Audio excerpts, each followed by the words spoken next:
de sus planteos, lo mismo que con Facundo. Facundo es un compañero de ruta y también una persona con quien compartimos los pasillos de la facultad, pero también tiene un enorme compromiso, una enorme militancia en torno a la diversidad, a los derechos humanos, con la democracia, que son fundamentales para pensar cualquiera de estos tópicos que se están planteando en este momento. Entonces, en primer lugar, destacar la trayectoria de Mabel, de Diana, de Facundo. Ya en sí mismo es una convocatoria muy importante poder estar, participar y escucharlo.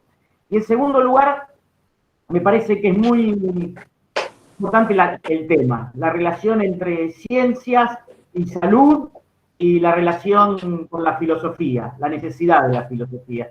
Yo quiero agregar algo más en este sentido. Me parece que es muy necesario el debate, la relación entre ciencia y filosofía, entre ciencia y salud, entre ciencia y género, está presente desde hace muchos años.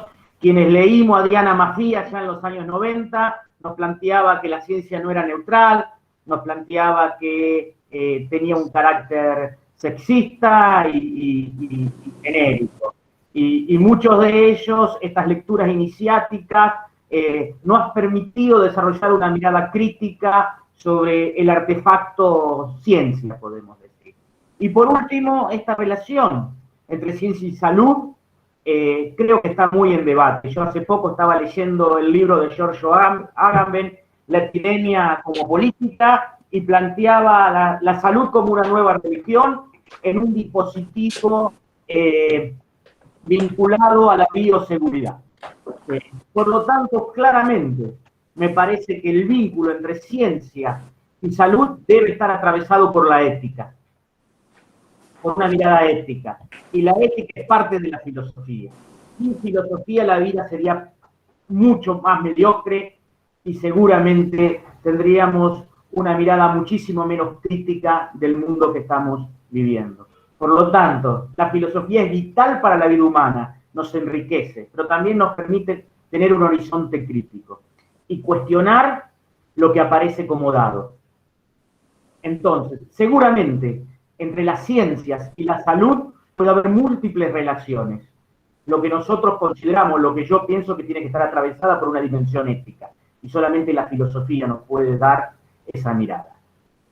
Repito, creo que es muy necesaria la convocatoria, es un panel lujo y en lo personal es un motivo de orgullo poder compartir con ustedes este momento. Muchas gracias a los organizadores, muchas gracias Facundo por invitarme, Iliana, y obviamente, seguramente que quieren escuchar a las invitadas como Mabel, como Diana y como Facundo. Muchas gracias.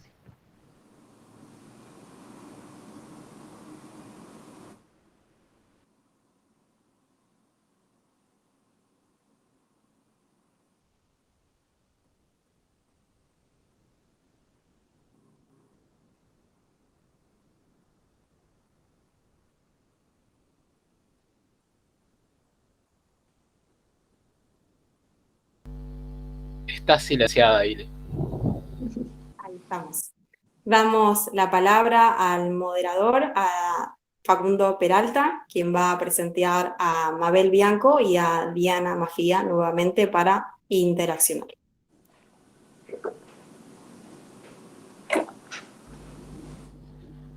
Bueno, buenas tardes a todos, a todas y a todes. Yo voy a tratar de hacer una breve introducción que estuvimos discutiendo con las compañeros del espacio en torno a cómo vemos nosotros la relación entre las ciencias, la salud, particularmente las ciencias médicas y la filosofía, pero también con un sentido político en algún punto. Bueno, ciencia y salud necesitan de la filosofía. una inquietud que nace desde un equipo de trabajo en la necesidad de unir una vocación activista por la salud pública, los conocimientos científicos y el pensamiento crítico. En un país que goza de una gran universalidad teórica en servicios de salud, pero que en la realidad, en general, es el servicio para los pobres, centro de innovación, aprendizaje y fuente de prestigio profesional. Dicho de otro modo, en Argentina hay una prédica de carácter universal de la salud, pero en los hechos el acceso a la salud en el sistema universal es solo para pobres y sectores de clase media que hacen uso, pero desde un marco de la desconfianza, para que los profesionales construyan reputación. En este sentido, la pretensión de universalidad representa una teoría ética social que dista en muchos casos de lo que realmente es. Es decir, la universalidad es una teoría ética social que se manifiesta en una serie de normas que hacen que sea de esa forma y no de otra, pero que en la praxis la teoría no es ni tan ética, ni social, ni universal.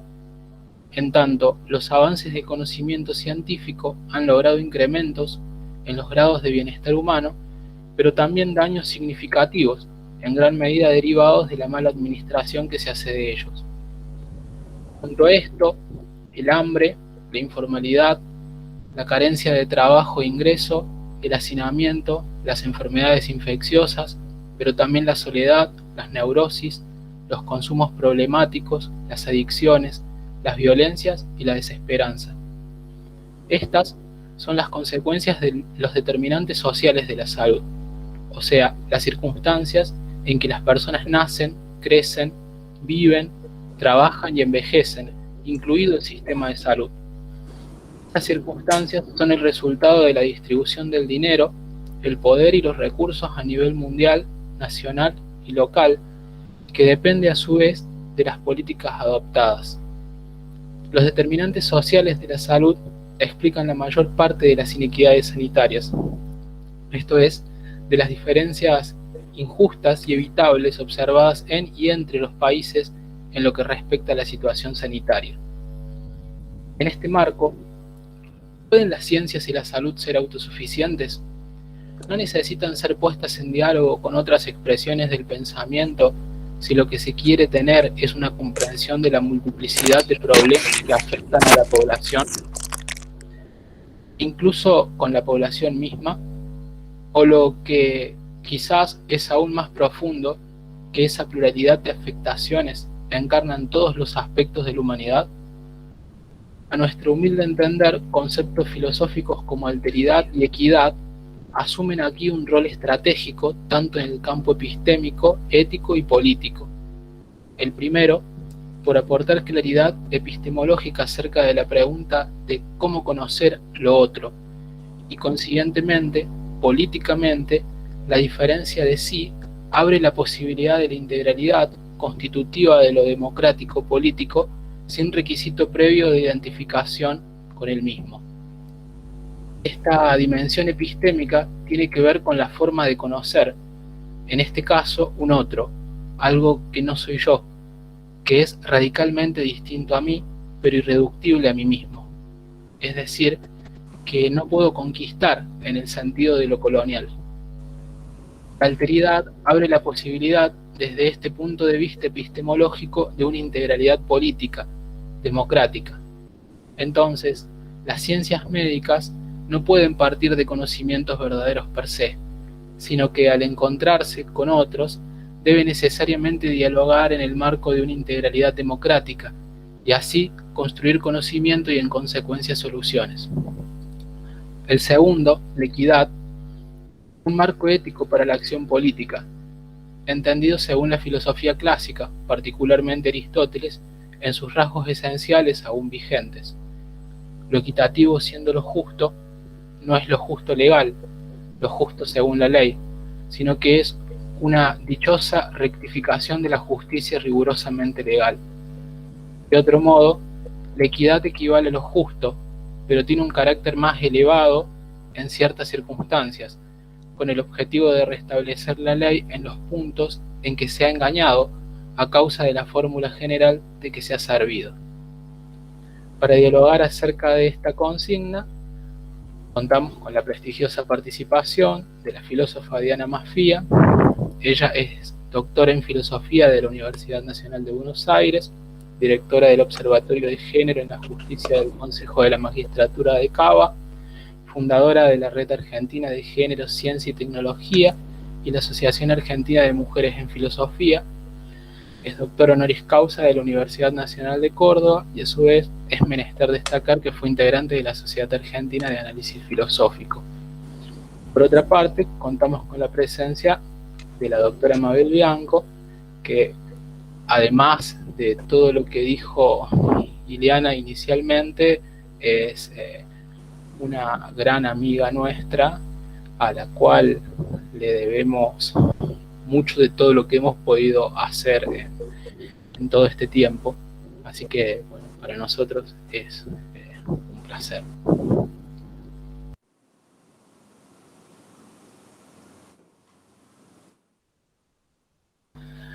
Ahora no sé cómo quieren empezar, eso decídanlo ustedes, Mabel, Diana, cómo se sientan más cómoda. Si le dejamos la delantera a Diana, me parece que es... Nunca hablamos de esto con Diana, así que va a ser muy fructífero. Nunca hablamos, pero vamos a estar de acuerdo, Mabel, seguro.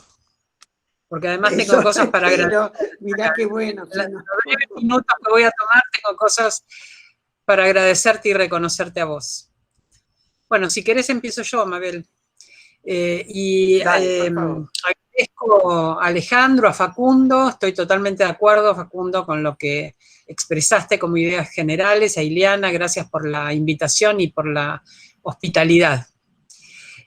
Lo primero que tengo que decir, porque mencionaste a Aristóteles y hablaste de su vigencia, y Aristóteles tiene mucho que ver con la salud, porque era contemporáneo de Hipócrates, y Aristóteles e Hipócrates tenían ideas bastante similares en relación a la salud. Sostenían la teoría de los humores, la idea de que la enfermedad era la acumulación de líquido, la plétora, y por lo tanto quien acumulaba líquido desequilibraba los humores y eso hacía que la naturaleza de varones y mujeres, que era una naturaleza diferencial, tanto para Aristóteles como para Hipócrates, implicara que las mujeres éramos sistemáticamente enfermas. Éramos enfermas por naturaleza, porque ellos decían que los varones son secos, densos y cálidos, y en cambio las mujeres somos blandas, esponjosas y húmedas.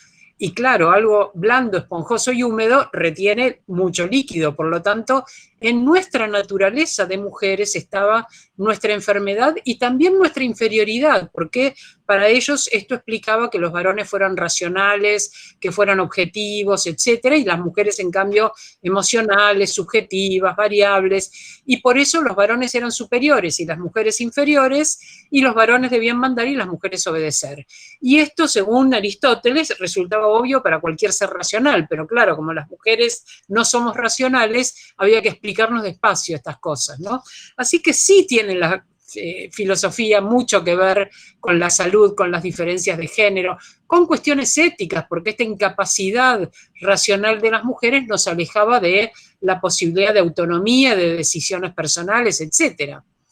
Yo quiero decir también que, además de las cuestiones éticas que Alejandro mencionó y de las cuestiones políticas que Facundo mencionó, hay cuestiones epistemológicas vinculadas con el conocimiento científico, por supuesto, y también con la cuestión de salud. Y recordé, a partir de la invitación de ustedes, el primer curso que fue en 1978, ya hace más de 40 años, 42 años. El primer curso que di en 1978 era un curso de posgrado en la Facultad de Medicina, que era sobre epistemología. Y era en un posgrado que había de anestesiología, porque yo trabajaba como secretaria científica en una cátedra que dirigía el doctor Orestes Erazo, que trabajaba en el Hospital Italiano. 8 años trabajé con él y 2 años estudié medicina. O sea, andaba por esos ambientes, por los quirófanos y por los textos vinculados con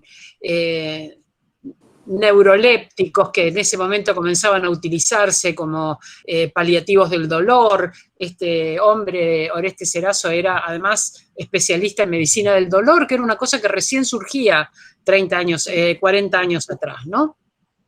Una primera cuestión filosófica que se me presentó entonces fue la de la investigación clínica en medicina. Los procedimientos, las cuestiones de políticas de investigación, porque además una cosa de la que me quedó constancia trabajando en esta cátedra y en el servicio de anestesiología del Hospital Italiano era la participación económica de los laboratorios en la investigación clínica. Inclusive esta experiencia, la experiencia de haber participado en investigaciones clínicas como auxiliar, ¿no? Como secretaria científica, es lo que hizo que cuando fui diputada redactar una ley, creo que fue mi mejor ley como diputada, y se las voy a compartir en el chat. Se las comparto, ahí se las comparto en el chat. Es una ley sobre protección de derechos de sujetos en investigaciones en salud. Es decir, a mí me parecía que había que poner, además de comités de bioética, comités de ética de la investigación, para impedir estos arreglos privados entre un laboratorio y un médico, para que las instituciones públicas pudieran monitorear qué cosas se hacían en investigación en salud, para que se pudieran tener como marco los mecanismos de ética de la investigación en las que ya UNESCO estaba trabajando desde el 2005. Ahí en esta ley decíamos que la investigación debía tener un marco constitucional de derechos humanos y hoy diríamos también una perspectiva de género. Ambos marcos, derechos humanos y perspectiva de género, son dos marcos constitucionales. Los dos aspectos transversales son los que garantizan para las personas que participan en las investigaciones garantías, pero también dan garantías a la comunidad donde esas investigaciones se realizan, porque muchas investigaciones son multicéntricas y entonces existe el problema, por ejemplo, de cuál es la proporción de placebos que se dan en una investigación clínica de acuerdo con los sujetos de investigación, la proporción de esa enfermedad en la población. Entonces hay muchos aspectos que considerar no solo individuales, sino comunitarios en relación con los derechos. Y por supuesto, uno de los aspectos más importantes es el del consentimiento informado. En los fundamentos de esta ley dice que la firma del consentimiento informado no garantiza por sí mismo que el paciente haya comprendido las condiciones a las que se somete al aceptar su participación como sujeto de investigación. La población que concurre al hospital público en búsqueda de tratamiento suele encontrarse en un estado de vulnerabilidad, sea por estar afectada por una dolencia física o psíquica, en algunos casos de probada gravedad, o por carecer de recursos económicos, lo cual no le permite acceder a la compra de determinados medicamentos, algo que Facundo mencionaba recién, o por su propia condición del ego, que nos impide entender en todas sus implicancias el lenguaje técnico, científico que suelen usar los especialistas en medicina, por lo que resulta necesario asegurar y resguardar cómo se va a dar el consentimiento, no como una hoja que se firma como salvoconducto para el profesional de salud, como un proceso, el proceso de consentimiento informado con el tiempo y con la forma que requiera para que los pacientes y las pacientes realmente comprendan cuáles son sus opciones y puedan tomar decisiones en relación con su salud. Una de las consideraciones para atenerse a estándares éticos internacionales en términos de derechos es una afirmación consensuada acerca de que el interés de la ciencia y de la sociedad nunca debe preceder al bienestar del sujeto. Y esto es algo derivado de lo que ha sido el origen de la bioética a partir de los excesos, por supuesto, del periodo nazi en Alemania, donde cada vez que hay un periodo de guerra se hacen grandes avances en salud, pero esos avances son a expensas de los sujetos, a expensas muchas veces del dolor ante la carencia de recursos y porque se usa para investigación a personas que están apresadas como enemigas. Entonces, ese modo de avance generó una conciencia ética en la humanidad, de la cual surgen todos los principios de bioética que dicen esto, bueno, la ciencia puede tener un interés, la sociedad puede tener un interés, pero este interés no puede afectar el bienestar de un sujeto, los derechos básicos de un sujeto. Hay un límite entonces en los derechos humanos. Ahora, lejos de ser sentido común, esta afirmación, en el caso de las mujeres, que el interés de la ciencia y la sociedad no debe preceder al bienestar del sujeto, en el caso de las mujeres, el camino para la autodeterminación de este bienestar fue larguísimo. ¿Qué sea lo mejor para nosotras todavía ahora? No lo decidimos nosotras. Lo decide el legislador, el médico, el juez, el cura, el marido. Hay muchas otras personas que en el consenso patriarcal saben lo que nosotras no sabemos y deciden por nosotras por lo que es mejor para nosotras. Este siglo, el siglo XXI, promete, gracias a gente como Mabel Bianco, que caminó mucho para que estas cosas se lograran, un giro copernicano en el paso de lo que llamamos heterodesignación a la autodesignación.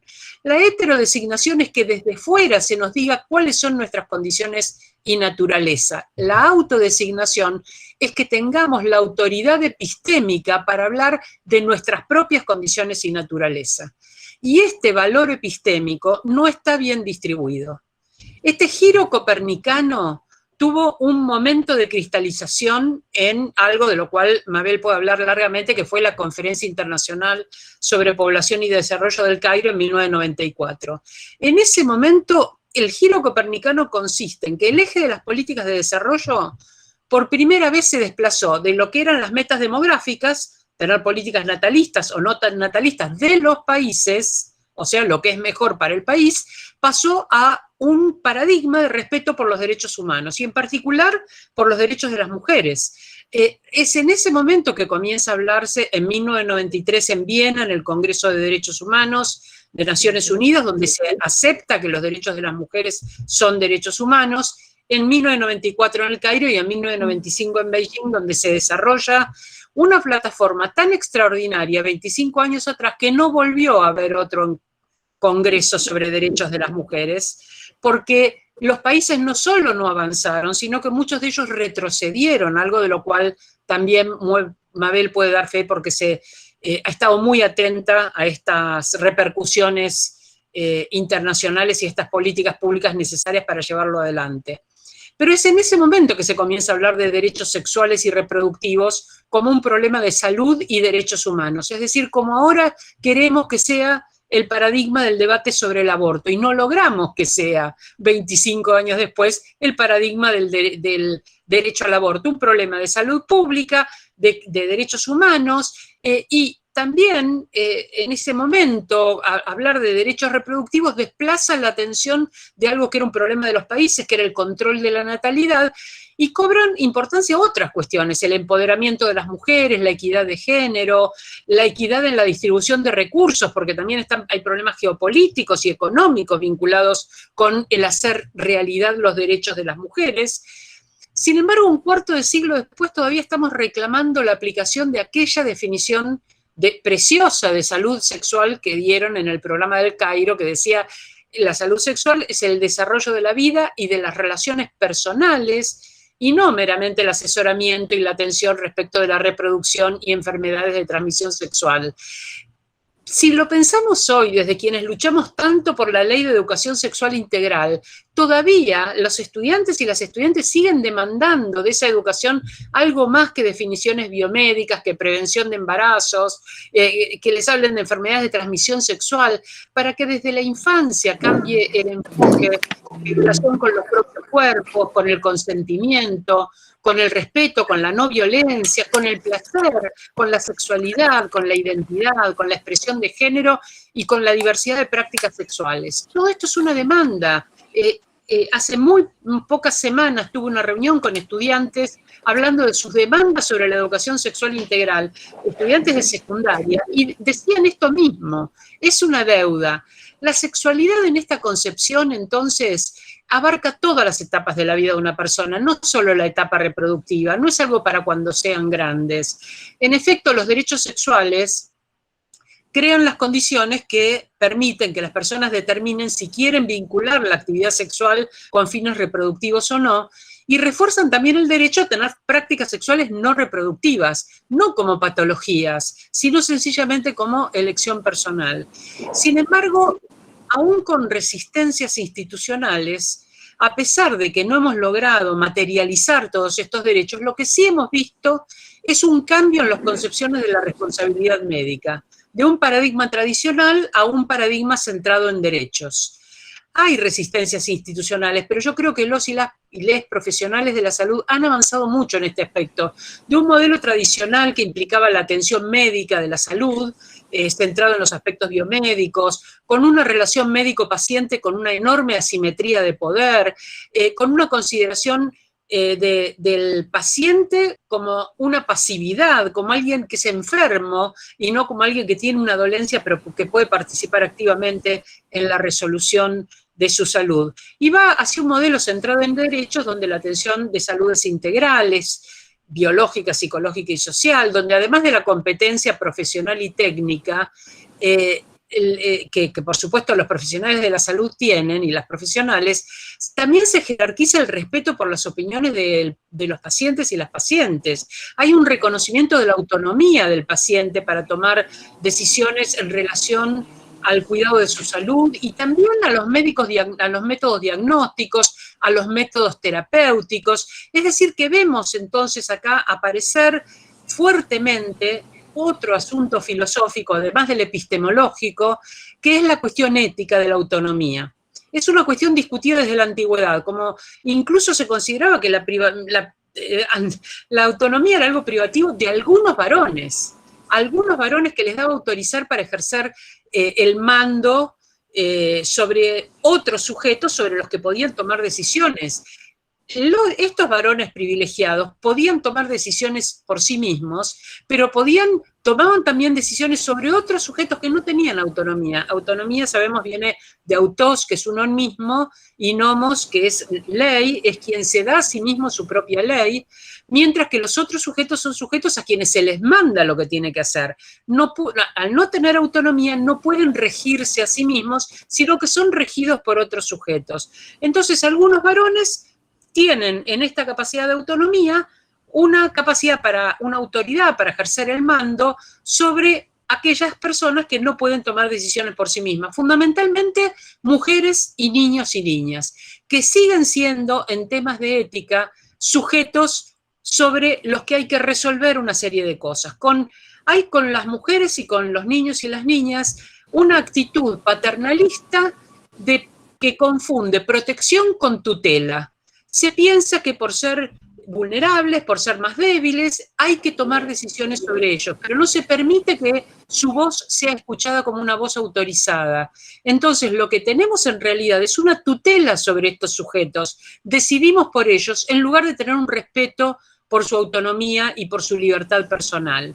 Dentro de esa tutela y dentro de un parámetro presuntamente de protección, una de las cosas que ocurren es que no se hacen investigaciones sobre mujeres. Desde el famoso caso de la talidomida, que implicó un daño tremendo en la gestación de las mujeres, se decidió que para no afectar la capacidad de gestar, no probamos los medicamentos en mujeres. Y no los probamos tampoco en niños y niñas. Pero entonces tenemos la paradoja de que cuando hay un problema de salud, no tenemos probados los medicamentos adecuados. Entonces, que ponemos o no ponemos a mujeres y niñas como sujetos de investigación en salud y con qué resguardos.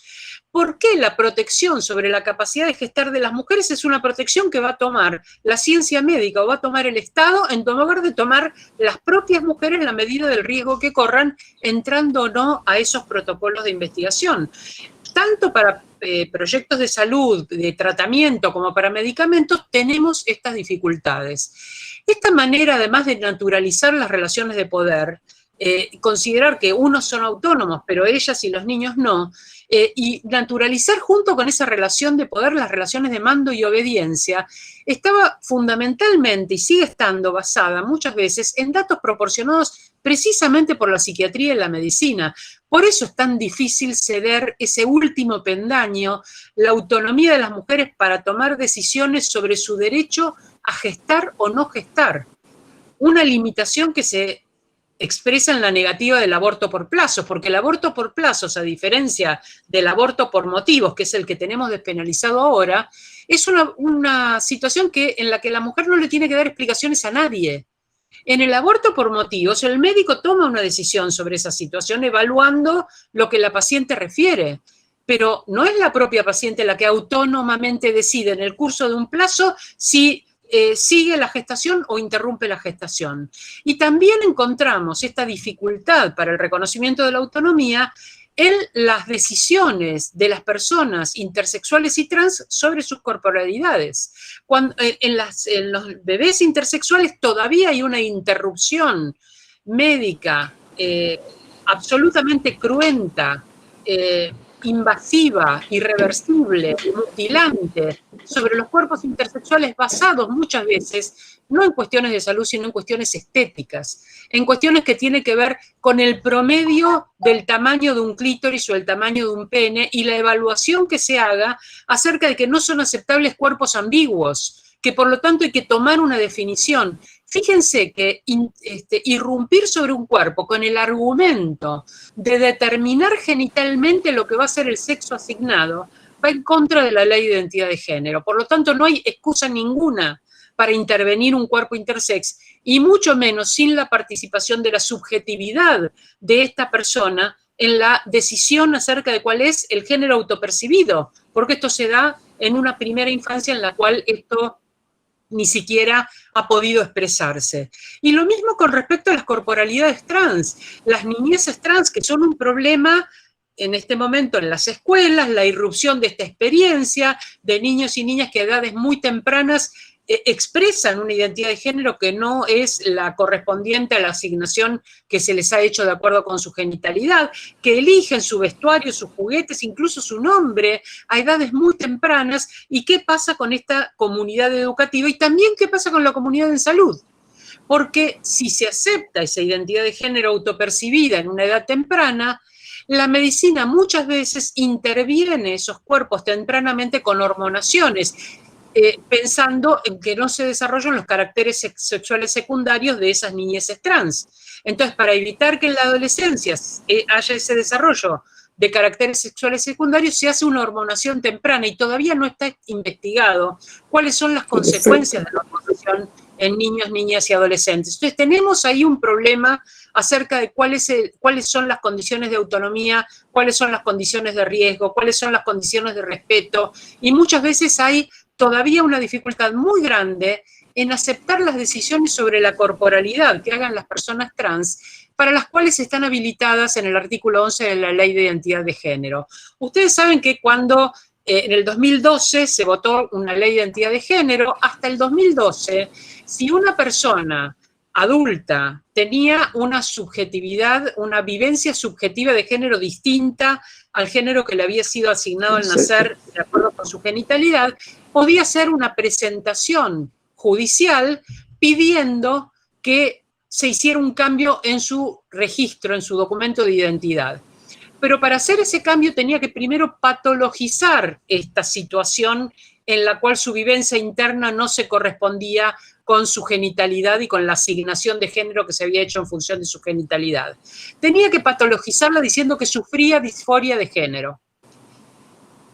Ante este sufrimiento psíquico, el Poder Judicial inmediatamente nombraba dos peritos, un médico y un psiquiatra. Acá vemos la salud física y la psíquica además separadas, partidas en dos, esta idea cartesiana de que el cuerpo tiene una lógica y la mente tiene otra lógica, que sigue teniendo un peso muy importante y también es una cuestión filosófica modificada por la historia de la filosofía, pero fuertemente presente en las ciencias biomédicas, donde esos peritos expertos, médico y psiquiatra, iban a heterodesignar el género de esta persona.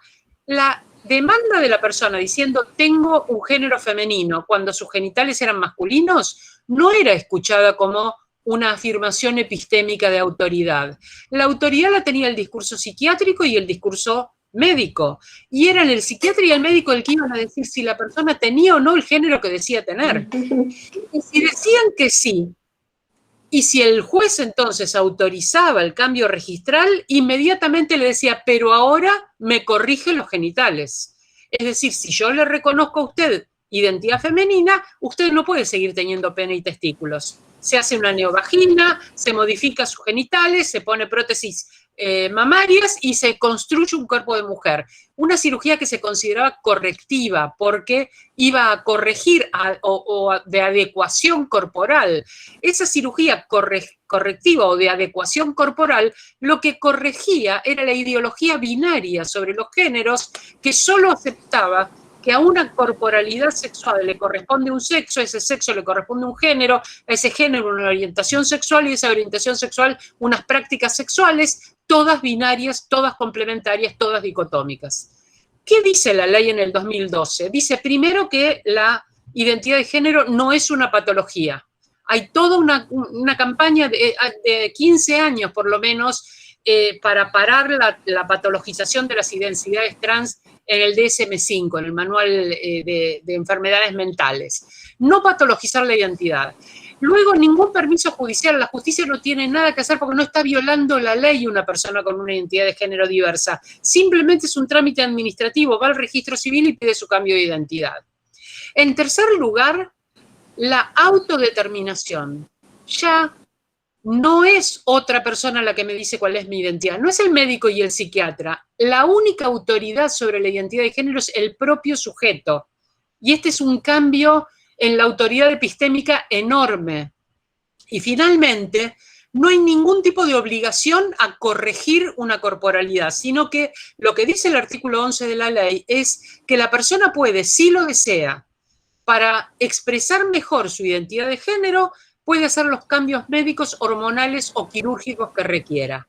Es decir, que esa persona que hizo su cambio de identidad, en el ejemplo que di, nace con genitales, nace con pene y testículos, y entonces se le asigna sexo masculino, se le asigna género masculino, la persona hace un cambio de identidad, su sexo va a figurar como femenino, y ahora tiene un montón de alternativas. Puede hormonarse para cambiar el vello corporal y modificar un poco su corporalidad, puede ponerse prótesis mamarias, puede hacer una modificación puede hacer un cambio de sexo quirúrgico, pero no está obligada a ningún tipo de corporalidad específica por ser varón o por ser mujer. Por eso digo que ya las intervenciones en los bebés intersex, como no pongan en riesgo la vida o la salud de ese bebé, no tienen absolutamente ninguna justificación y son, como dice Naciones Unidas desde el año 2013, un caso de tortura. Las intervenciones en bebés intersexuales, en bebés que nacen con genitales ambiguos, son consideradas en el informe del relator de tortura de Naciones Unidas como un caso de tortura. Pero claro, cuando va una persona trans a un hospital y dice quiero hacerme este cambio corporal, por ejemplo, un cambio facial, afinar los rasgos faciales, modificar los pómulos, y entonces le dicen, bueno, pero eso es una cirugía estética, eso no es una cirugía de adecuación corporal al género. Hubo una demanda judicial y le aceptaron a la persona que el cambio en su rostro era parte de la adecuación de género, feminizar el rostro, lo cual implica muchas veces afinar la nariz, afinar la mandíbula y levantar los pómulos y una serie de cambios corporales. La falta de atención a la experiencia, a las palabras de las mujeres, los niños y las personas trans está basada en un privilegio epistémico de un conjunto de varones, los varones cisgénero, adultos, heterosexuales, capaces, que es la mirada que llamamos androcéntrica, es decir, la mirada de los varones poderosos. Es también un problema epistemológico que tiene relación con un fenómeno que estudia la epistemóloga Miranda Fricker, al que llama injusticia epistémica. Ella dice, se generan relaciones desiguales entre los sujetos en el acceso a sus derechos porque su palabra no vale lo mismo, no son escuchadas con la misma autoridad epistémica, en el caso de lo que se llama injusticia testimonial, o porque tienen un mundo de sentidos al que no pueden acceder a expresar, en el poder no registran cuál es ese mundo de sentidos. Entonces, cuando una persona trans va a explicar su corporalidad, y el parámetro con el que la juzgan es varón o es mujer, bueno, pasó con... hace muy poquito en un consultorio médico, una mujer trans, incluso representante, activista, graduada universitaria, o sea, una persona con con capacidades hasta privilegiadas para poder comprender su situación y expresarla, entra al consultorio médico y la médica, una mujer, le dice, bueno, mira, acá te voy a llamar con este nombre de mujer porque a mí me obligan a llamarte por el nombre de mujer, pero vos acá adentro sos un varón y te voy a tratar como un varón. Entonces, ¿qué comprensión, qué justicia hermenéutica puede haber con una persona que tiene una identidad que no es la identidad cis dominante, hegemónica, que está en las mejores condiciones para expresarla, pero que no hay ninguna disposición para escuchar otra cosa que no sea el binarismo?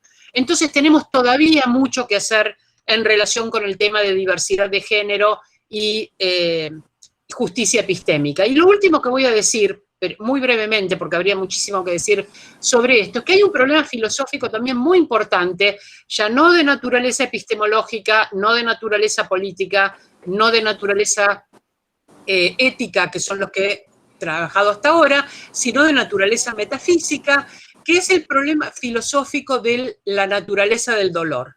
La posibilidad de conocer el dolor de otra persona, porque el dolor es una experiencia privada. Es solamente el sujeto que siente el dolor tiene conocimiento de ese dolor, por lo que la fuente genuina de autoridad es el propio sujeto que la padece. Ahora, ¿cómo puede entonces la medicina determinar si hay dolor, medirlo, atenderlo, cosa que tiene que hacer permanentemente, porque es la demanda que los pacientes tenemos con el personal médico?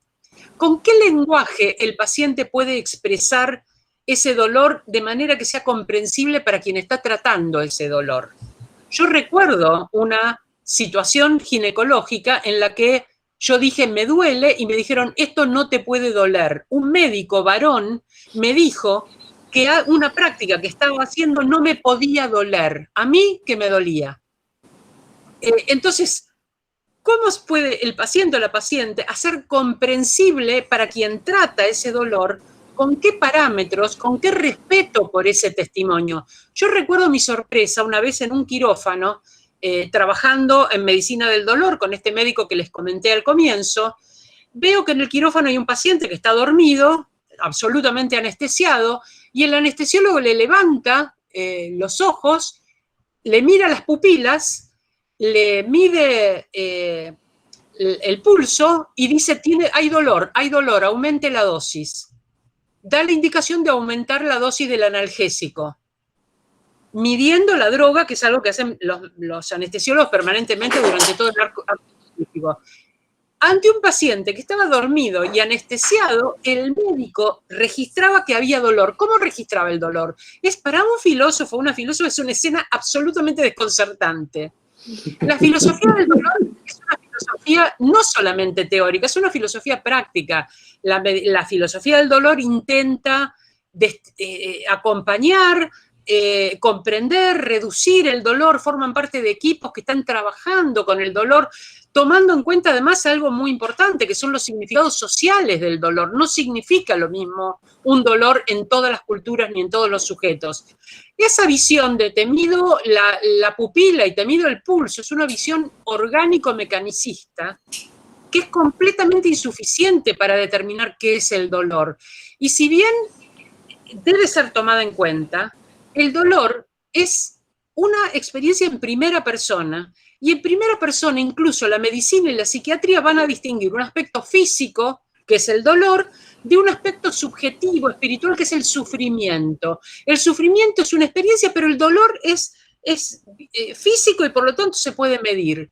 Entonces se presupone este dualismo cartesiano entre dos sustancias diversas, el cuerpo y la mente, con especialistas diversos, pero que ambos especialistas pueden intervenir y pueden de algún modo ver aquello que es nada más que una experiencia privadísima y subjetiva de quien sufre el dolor.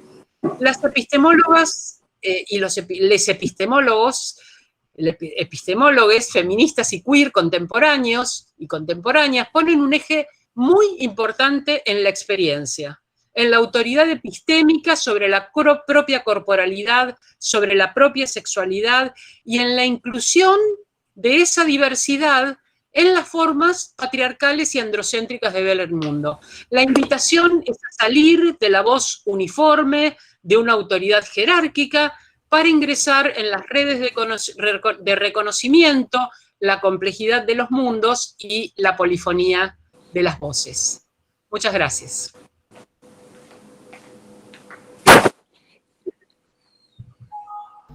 Muchísimas gracias, Diana. Re interesante, sobre todo la última parte, re interesante. Mabel. La última parte es para entrar en la fenomenología, Merleau-Ponty y ese tipo de autores, así que prepararse. Me dejaste la pelota picando. Bueno,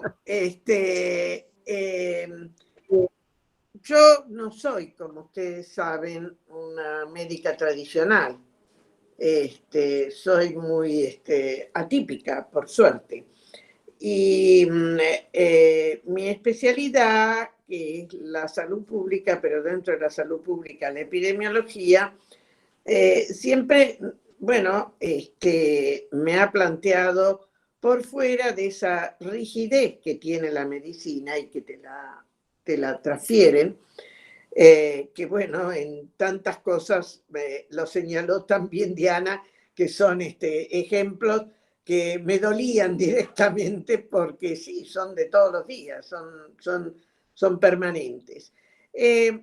Entonces, cuando uno piensa que determinar salud-enfermedad desde la afuera, tiene las dificultades, cuando yo digo desde la afuera, desde el que está como médico, digamos, o médica, o como otro profesional, frente a quien trae un problema o tiene un problema o dice un problema, es siempre una situación complicada por esto de que toda nuestra formación ha sido dando porque esto también se ve en la formación de muchas de las profesiones que ejercen en la salud, no solamente los médicos, aunque, bueno, la caracterización típica está en ellos, pero que es, bueno, tenemos pautas para mirar, evaluar y decir lo que hay que hacer. Y decir lo que hay que hacer. Y esa es la cosa. Somos educadas y educados para plantearnos delante de las personas, preguntar, escuchar, mirar, tocar, hacer muchos estudios ahora y opinar, pero opinar diciendo lo que hay que hacer, no dando la posibilidad a las personas de decir, bueno, veo esto, estos serían algunos caminos. Yo no he encontrado todavía ningún colega ni ninguno que haya hecho o que de los que me enfrenté, incluso como paciente, que haya asumido esto. El decirme, bueno, veo esto, sería esto, tenés que pensar sobre esto. ¿Qué pensás vos? ¿Cómo lo pensás? Esto es el determinismo en el cual estamos formados y es tan difícil. Por eso es mucho más fácil aceptar términos, pero no ejercerlos. Si nosotros pensamos que la definición de salud es del año 1948 y todavía no hemos conseguido que se aplique, nos da una idea, ¿no? Es decir, que es el completo bienestar físico, psíquico y social. ¿Y quién mide ese bienestar? Cada uno, porque somos cada uno.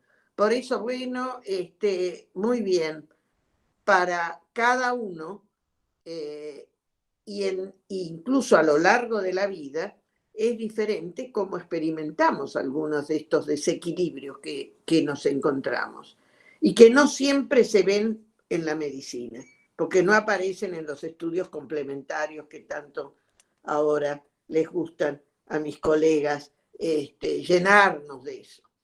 Entonces, yo tuve la experiencia hace 2 años, terminamos, durante 2 años y medio, un grupo de 15 profesionales variados, hicimos un estudio sobre las condiciones, digamos, las condiciones sociales de salud en las Américas y referidas a el género y la etnia.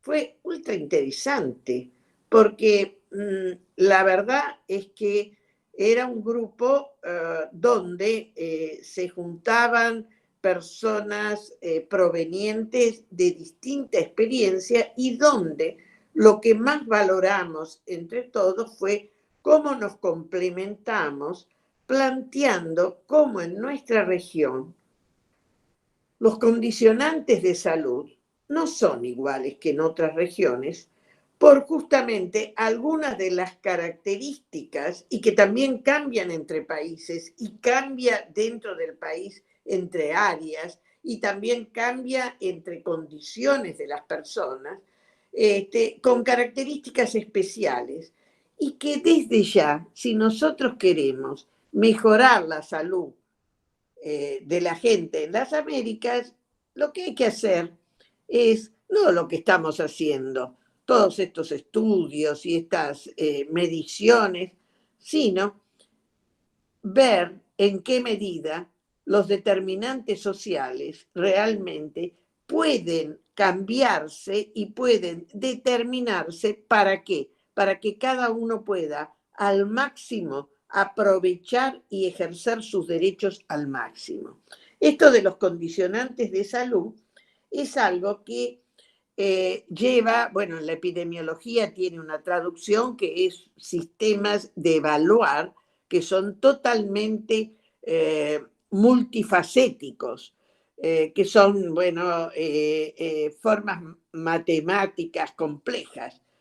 Pero al final terminamos siempre en lo mismo, en que desde afuera lo planteamos y no lo planteamos en cada una de las personas. Entonces, hacer políticas de salud en este momento es mucho más que estar viendo qué medicamentos o qué cosas puedo dar o tener para que las personas tengan. Y yo creo que lo que nos está pasando con el COVID en este momento es un ejemplo de eso. Es terrible la situación de cómo el COVID nos afectó, pero nos afectó no meramente porque alguna gente se agarró el virus y porque el virus anda circulando, es porque las consecuencias que dejó en las medidas que se tomaron para supuestamente prevenir el virus son las medidas que nos están en este momento condicionando la salud de la gente. Y por eso es algo en lo cual ahora descubrieron la vacuna y se tiran sobre la vacuna. Pero entendamos, la vacuna no va a ser la solución.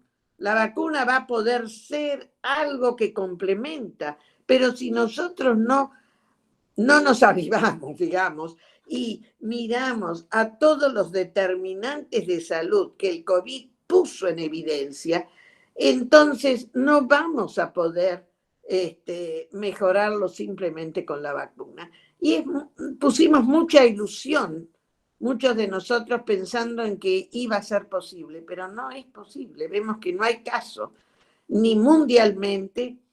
La Organización Mundial de la Salud no consiguió en ese sentido nada, seamos francos, pero tampoco lo ha conseguido Naciones Unidas, lo han conseguido, es decir, las agencias de Naciones Unidas. Entonces todo el mundo describe el problema, pero no estamos enfrentando el problema. Y la verdad es, uno siente una impotencia terrible, porque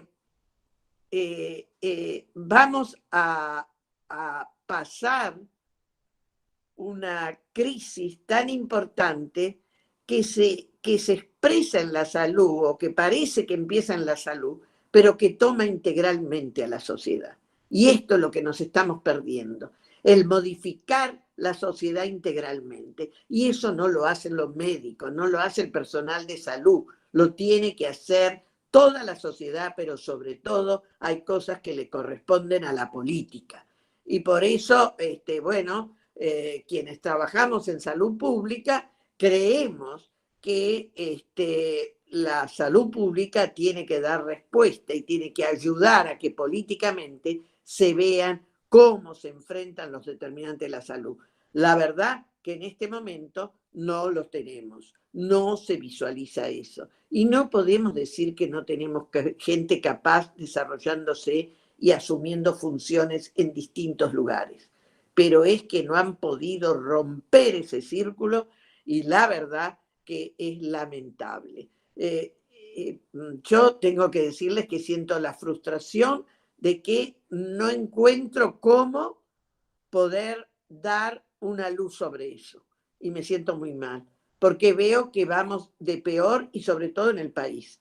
Lo que nos pasó a nosotros, lo que está pasando con esto y lo que ahora se está planteando frente a lo de la vacuna va a ser una nueva frustración para la gente. Y en esa frustración se pierde la capacidad de pensar que socialmente, que grupalmente podemos encontrar soluciones.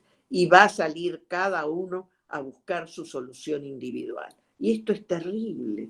Esto va a ser la selva, esto va a ser el sálvese quien pueda. Esto va a ser salir a buscar la mejor vacuna, invertir plata, hacer cosas locas al respecto. Y eso me preocupa muchísimo. Y les tengo que decir que no sé, y me afecta eso. ¿Por qué? Porque uno ve que vamos hacia ahí, pero no se puede. Y entonces ahí viene algo en lo cual la desigualdad creció. Nuestra región es la más desigual, pero nuestro país se volvió el más desigual. Nosotros no éramos un país así. Y es desigual no solamente por lo económico, es desigual por lo social, es desigual por la educación, es desigual por las posibilidades de cada persona. Y ahora estamos viendo que lo que hemos conseguido es que todos estemos peor, hasta los que tienen las mayores facilidades, digamos, económicas. Entonces, bueno, la violencia contra las mujeres también nos permite ver esto, ¿no? El caso de la señora esta Sarabia, que por más de su dinero, ella y su marido, ella terminó muerta como cualquier otra mujer, o peor todavía, porque negándose, y esa familia que se niega a ver cómo realmente ahí había problemas y los están tratando de tapar, y así nos está pasando en toda la sociedad. Entonces, condicionantes sociales de salud. Obviamente, la pobreza es el principal, pero la pobreza, no vamos a salir de la pobreza meramente con la IFE. No vamos a salir con los subsidios. Claro que hay que darlos para solucionar el problema, pero ¿quién está mirando al modelo de desarrollo y cómo lo cambiamos? Nadie. ¿Quién está mirando a ver? Todos nos dicen, los economistas dicen, sí, hay que crear empleo genuino, pero no dicen cómo. Y entonces ahí está la situación. Entonces, esa es la trampa en la que estamos. Entonces, uno siente que todo lo que pudo haber aprendido y pudo haber dicho sobre esto, no tiene en este momento posibilidades de ser ni escuchado ni tampoco ser trabajado para buscar esas soluciones. Y esto es muy triste. Y es muy triste porque nos va a dejar una mayor frustración y nos va a dejar un mundo más desigual y una Argentina más desigual y una región más desigual. Y CEPAL está dando grandes propuestas políticas. Y entonces nos está hablando de lo que nosotros estuvimos hablando los últimos 30 años y no conseguimos hacer, que son las políticas de ingresos universales. Ingresos universales que no los hemos conseguido. Y que fíjense que en los países que supuestamente son más igualitarios, las pruebas que se han hecho tampoco han sido positivas. Entonces es un camino que tampoco encontró un campo tan fértil. Y eso nos está diciendo entonces, bueno, por lo menos por 6 meses. Y entonces, bueno, nosotros ¿qué hacemos aquí en el país? Y bueno, vamos a aumentar el número de niños bajo la asignación universal por hijo. Perfecto, pero no estamos dándole la condición porque además también aumenta el número, no podemos aumentar mucho el presupuesto porque tampoco hay de dónde salir. Entonces es como, bueno, ¿por dónde le rompemos la vuelta a esto? Y creo que la vuelta solamente se rompería si nosotros encontramos realmente grupos que piensen esto, saliendo del, primero los modelos actuales. Los modelos actuales nos encierran a todos, no solamente a la medicina, nos encierran a todos. Y en esos modelos actuales, si nos animamos a pensar diferente, y en ese pensar diferente nos animamos a equivocarnos, porque eso también, cuando no queremos, con todos los ejemplos que nos dio Diana, ¿no? Cuando no queremos en la medicina entregar el derecho a las personas a decidir qué quieren para su salud, es porque supuestamente nos ponemos en esa actitud benevolente de decir, y bueno, no saben qué es lo mejor para ellos y tenemos que evitarles ese mal. Si uno quiere elegirlo, ¿por qué no puede hacerlo? ¿Por qué no puede tener esa posibilidad? ¿Y por qué como sociedad no nos podemos permitir, ya con todo lo que se han equivocado los que han decidido antes y los que siguen decidiendo, por qué no podemos asumir esto de equivocarnos con nuestras decisiones? ¿Y cómo podemos romper esto? Creo que tiene que estar la respuesta en la política, pero en una política que rompa también estos esquemas partidarios. Los esquemas partidarios no nos van a dar esa solución. No nos están dando la capacidad. Lo único que nos están dando es hablando de la grieta de uno y de otro. Y nada más. Y poniendo cada vez más dificultades. Entonces, creo que por ahí tendría que venir.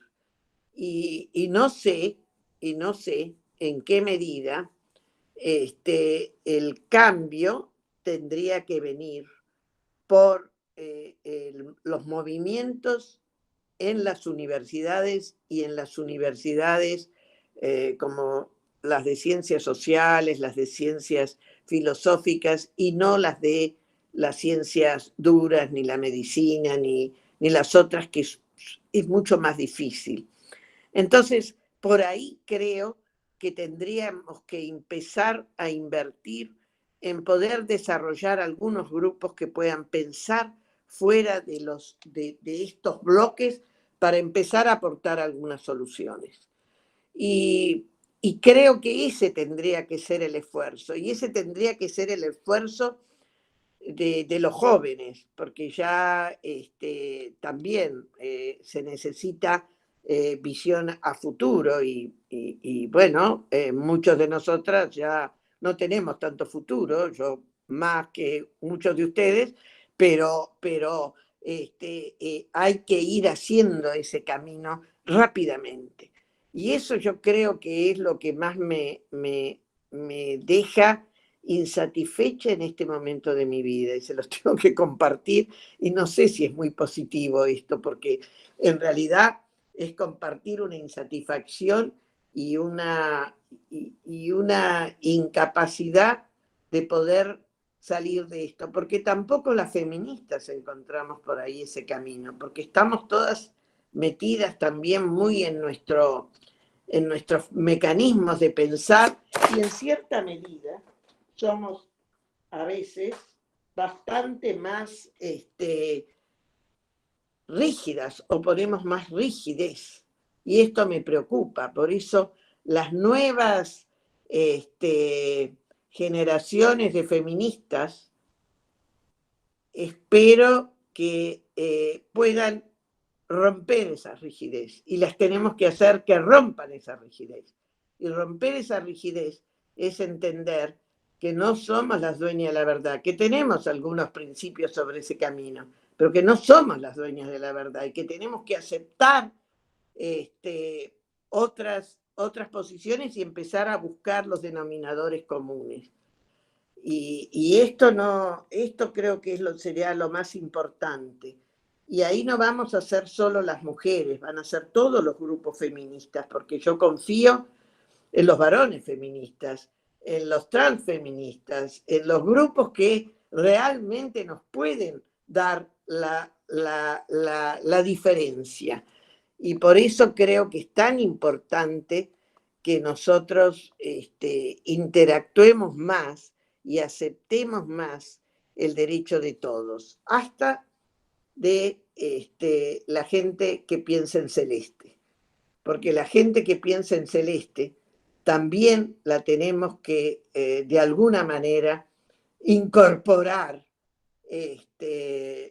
porque, bueno, hay irreductibles, ya lo sé, y con eso hemos tenido discusiones y las seguiremos teniendo.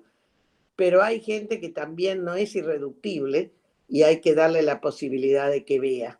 Por eso digo que desde la educación, desde la investigación, tenemos que dar un cambio muy grande. Y ese cambio grande, no sé si lo vamos a poder hacer, pero ojalá este tipo de cosas nos permita encontrarnos para buscar esos caminos. Yo creo que eso es lo más importante, buscar esos caminos nuevos. Que no lo puede hacer nadie aisladamente, hay que hacerlos en grupos, pero hay que hacer en grupos que tengamos la capacidad de cuestionarnos, de abrir la mente, de pensar distinto, de salir del binarismo en todo sentido, en el sentido político, en el sentido genital, en el sentido de género. En todos lados los binarismos nos cierran. ¿Cómo los rompemos? ¿Cómo le damos esa respuesta? ¿Cómo le empezamos a estructurar una forma diferente? Bueno, ese es el desafío. Yo no tengo la respuesta, pero creo que si nos ponemos a pensar juntos y a trabajar juntos, la podemos ir logrando, pero hay que ampliar los grupos y hay que diversificar para tener gente de los distintos campos que pueda también romper esos binarismos. ¿Para qué les cuento el campo de la economía y demás? ¿No es cierto? Pero hay gente, la tenemos que encontrar y la tenemos que juntar para ver si se puede. Es lo que les puedo decir. No sé si esto sirve, pero es mi necesidad, porque si no voy a terminar muy mal con esta pandemia, que nos ha puesto a todos ante esta realidad terrible, y a las mujeres, ¿para qué les cuento? Y a las niñas, ¿para qué les cuento? Pero bueno, pero no vemos la solución. Y eso es el problema. Y hay que buscar la solución y no poner la esperanza en la vacuna. No hay vacuna para esto que yo digo, y para lo que dice Diana y para lo que estamos buscando todos. Y no va a haber nunca una vacuna para eso. La vacuna va a estar en los cambios que podamos lograr individual y colectivamente. Y más que individual, colectivamente. Por eso creo que esto es bueno. Es la única forma. Bueno, esto es lo que les puedo decir. Gracias, Mabel. Gracias, Mabel. Gracias, Mabel. Yo creo que en la medida en la que plantea interrogantes, ya es interesante, porque da la posibilidad de pensar. A mí hay una cosa que me enoja muchísimo cuando por ahí me junto con personas que integran estructuras partidarias, y porque yo le integro también, de la respuesta fácil.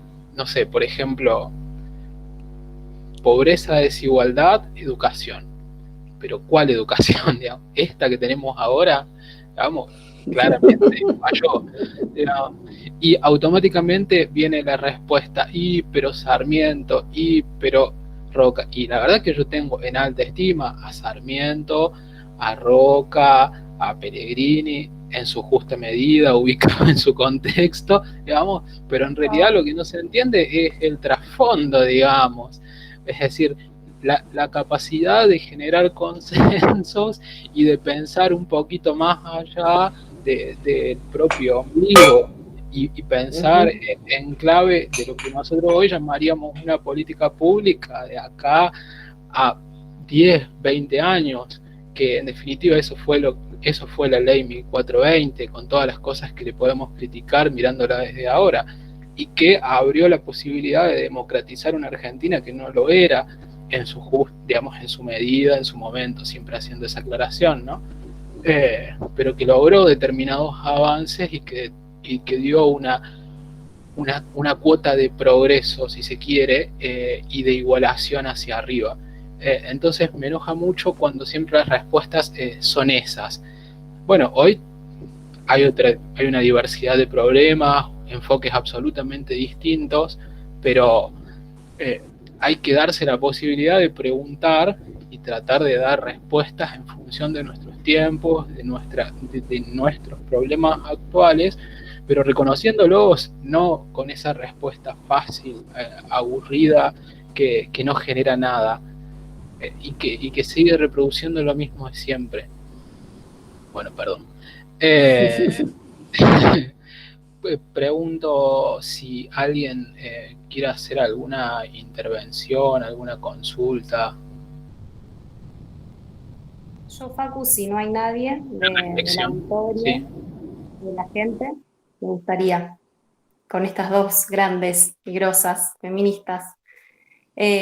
Otro acento me parece que tenemos que poner y repensarnos y descentrarnos también. Como cientista de la educación también me preocupa la formación de les profesionales y no ver esta como dicotómico, ¿no? O la práctica como apéndice de la teoría. ¿Por qué no es casual que muchos planes de formación, algunos han cambiado, pero otros siguen anquilosados en un bagaje teórico en muchos años profundos y en el último año la práctica? Creo que también hacer praxis y volver a revitalizar tanto la teoría con la práctica, imbuirnos en el territorio, en la colectividad, en esa construcción dialógica y de conocimiento en territorio para les estudiantes, me parece que es volver también ese sentido a pensar diferentes formas de la educación, diferentes perspectivas críticas, emancipatorias,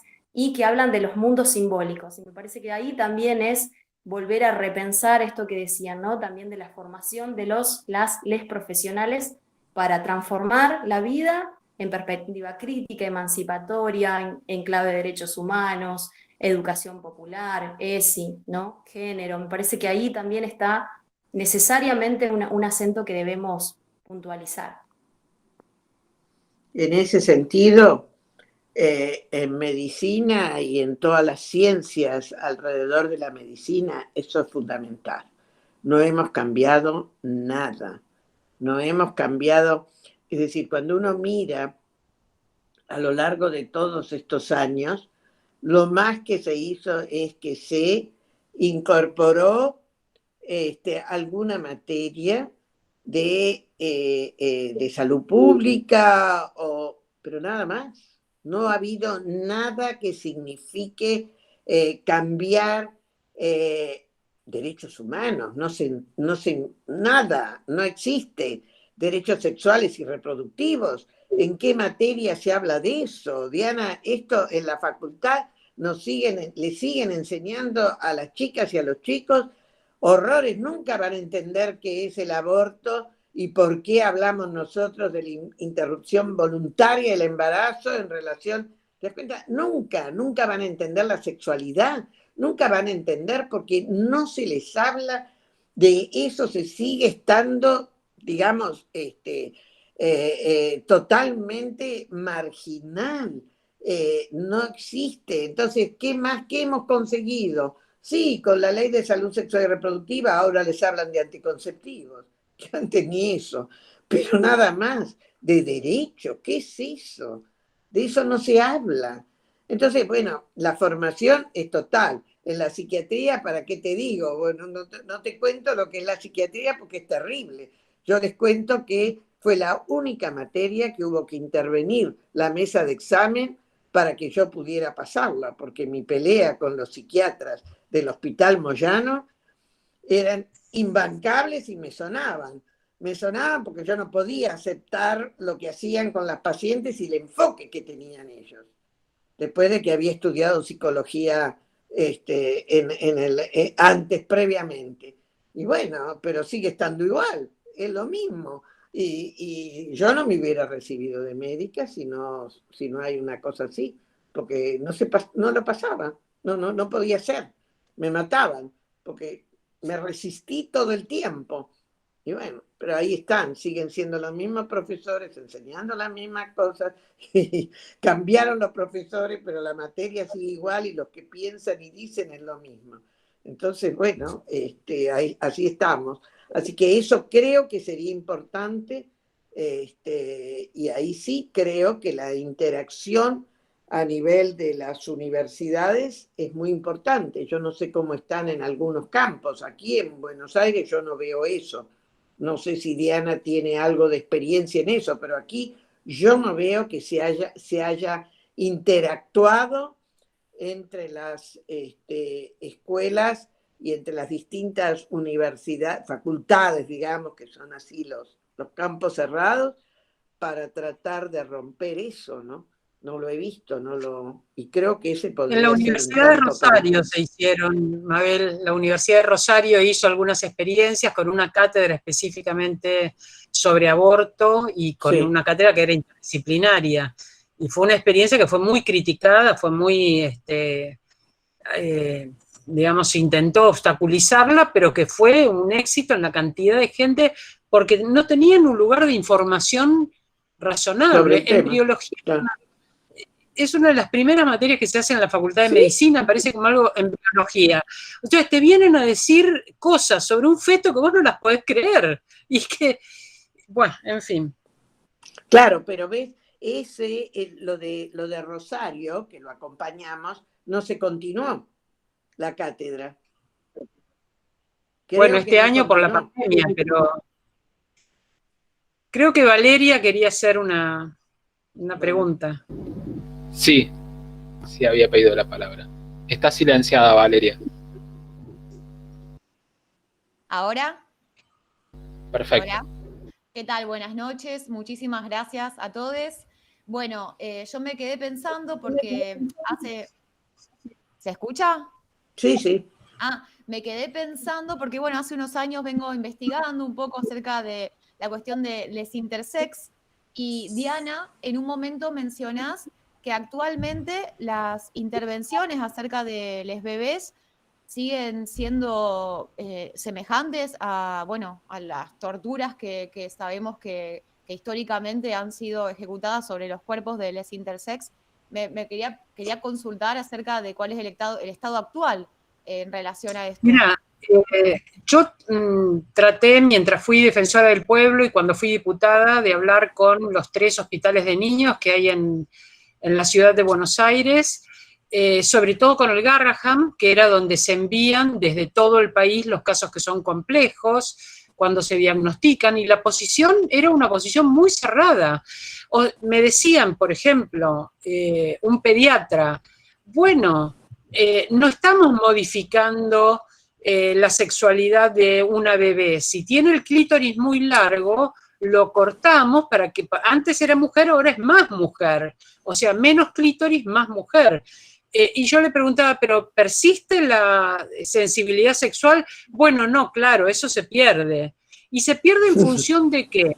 En función de que no haya un pánico moral, porque a lo mejor alguien la ve desnuda y se asusta y le dice, ¿cómo tenés un clítoris tan largo? ¿Cuál es el problema de una corporalidad diversa? ¿Como para mutilarla? ¿Como para sacarle su sensibilidad sexual? Es una cosa absolutamente impensable. No les interesa, claro, no lo piensan. No les parece un factor importante. Lo que más me impactó es cómo en la transformación, por ejemplo, me impacta que un micropene en un niño cuyo pene no va a crecer decidan mutilarlo y transformarlo en niña, porque va a ser muy frustrante, proyectando una masculinidad hegemónica sobre ese niño, no poder orinar parado y no poder penetrar a una mujer.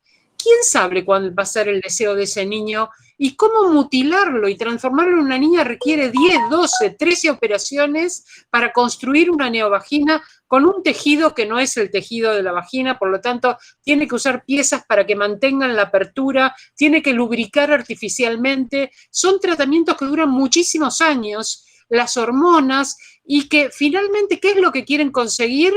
Cuando pregunté, bueno, ¿qué es lo que buscan con esa intervención? La funcionalidad, me dice. ¿Y qué es la funcionalidad? Bueno, me lo explican de esta manera.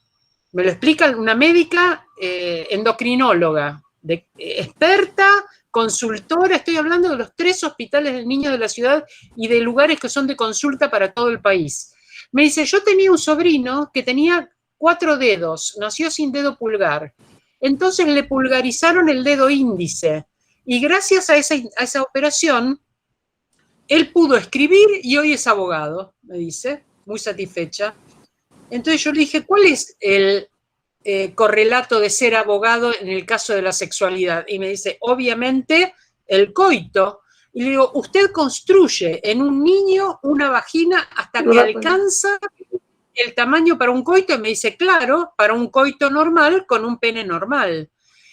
Y le digo, ¿ese coito va a tener algún resultado sexual? Bueno, por supuesto que no, porque es un niño que se ha construido. ¿Y por qué está haciendo el simulacro de un coito como si fuera la única práctica sexual posible? O sea, ¿vemos hasta dónde llega ese prejuicio? Esa es la verdadera ideología de género. Cuando nos dicen a las feministas no queremos que adoctrinen en ideología de género, lo que no quieren es que discutamos el binarismo, el coito como única práctica sexual, la reproducción como único destino de la sexualidad. Ese es el problema ideológico contra el cual estamos, una mentalidad que, como dice Mabel, es la mentalidad todavía ahora de la educación médica. Es algo realmente escalofriante que los cuerpos sean tomados como precio para mantener esa ideología binaria. Es escalofriante. Es una realidad terrible, pero por eso creo, recién ahí decían primero que la cátedra de aborto sigue y que es una de las que tiene más inscripciones, y también dijeron algo de las residencias, pero así como la cátedra de aborto, sería muy interesante hacer algunas otras experiencias que no sean sobre aborto, pero que sí sean sobre sexualidad y sobre que puedan en las ciencias o los grupos que estudian las facultades de ciencias para la salud, que puedan dar este tipo de cosas, porque es tan rígido, y ojalá pudiera ser no para la residencia, sino en el pregrado, como esto de Rosario, ¿no? Porque realmente es una cosa necesaria. Y tal vez universidades más chicas, porque aquí la Universidad de Buenos Aires, uno de los problemas que tiene es que los cursos que se han querido dar de aborto y demás son difíciles por la cantidad y la dispersión de los alumnos en los distintos hospitales, ¿no? Que eso también hace que sea un poco complicado, pero bueno, no es impedimento. Pero bueno, a lo mejor es uno de los caminos que se puede empezar a investigar, ¿no? Para romper este binarismo total y completo. Gracias. Sí, creo que también en la Facultad de Medicina de acá de Rosario hay una cátedra electiva que tiene que ver con derechos sexuales y reproductivos. Creo que la gente de Voluntarios contra el SIDA estaba a cargo de esa cátedra, si no recuerdo mal ahora. Sí, ahí dice Daniel que sí. Y es bastante concurrida por lo que tengo entendido. Igual en el caso, por ejemplo, en el caso de la filosofía, una consulta, esta es específica para Diana. En la UBA, ¿cómo, digamos, este tipo de temas como los que planteabas, digamos, cuando dabas tu exposición, se ven de alguna manera en la Facultad de programas? porque a nosotros nos Mira, cuesta muchísimo. Este año cumplí 40 años como docente en la cátedra, en la Facultad de Filosofía. Siempre estuve en la cátedra de Teoría del Conocimiento. Esa es la materia que dicté durante 35 años. Los últimos 5 años hago una materia que también es optativa, pero que ha sido la más numerosa en inscripción, porque pasa esto, hay una demanda muy grande de gente joven, lo que no es una reacción por parte del cuerpo docente para responder seriamente a esa demanda. Doy una materia que se llama Filosofía Feminista, y por supuesto que estos temas están presentes. Justamente lo que hacemos, y además es feminismo trans inclusivos, y hay una persona trans en la cátedra, o sea, es un lugar donde estos temas se discuten permanentemente. Y doy un seminario de epistemología feminista, con el cual también en ese seminario se discuten cuestiones que hacen a la cuestión de autoridad epistémica y justicia epistémica, la cuestión de la relación entre cuerpo y conocimiento, el conocimiento como algo que no es meramente mental, los cuerpos como intervinieron en la producción de conocimiento, las emociones como interviniendo en la producción de conocimiento. Bueno, hay una serie de aspectos que son epistemológicos que también hay que discutir. Así que sí, se está viendo. Pero acá la verdad es que está bastante ausente, por lo menos en lo que refiere a la filosofía. Por ejemplo, yo... Allí hay un posgrado que fue el primer posgrado con título que hubo en el país, que es la maestría, la sociedad del poder y las relaciones de género, que está en la Facultad de Humanidades y Artes de la Universidad de Rosario, que fue creada desde la cátedra de Historia, no desde la cátedra de Filosofía, pero yo allí di epistemología feminista, justamente esto fue en los años 90 que se creó esa maestría. La maestría continúa, hay una materia que es epistemología feminista y que supongo que personas de otras carreras la pueden cursar si quieren. Yo ya no la doy porque hace muchos años que dejé de, bueno, no muchos, pero dejé de ser profesora viajera, digamos, que fue algo que hice más de 30 años, pero en algún momento el hardware se resiente. Por ejemplo, ahora está resentido, así que yo les pediría un poquito de piedad. Hace casi 2 horas que estamos en la reunión. Sí. Bueno, yo la verdad es que les agradezco muchísimo a las dos. Diana, es un placer porque es un tema que a mí personalmente me encanta, digamos, me apasiona, forma parte de mi desarrollo. Y a Mabel también, como siempre, ya con Mabel hablo tanto que...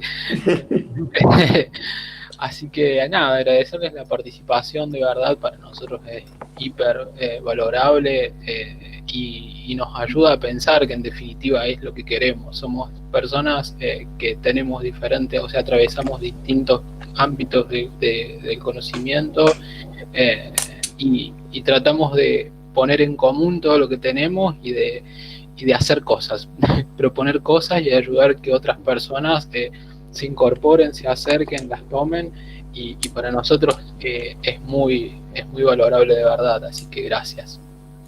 Pero gracias a ustedes, y vamos Diana, a gracias por la invitación. Vamos a tratar de encontrar algunas cosas para concretar algunas de estas ideas. Entre los tres podemos empezar a buscar, y con todos ustedes, buscar algunos caminos nuevos. Muchas gracias.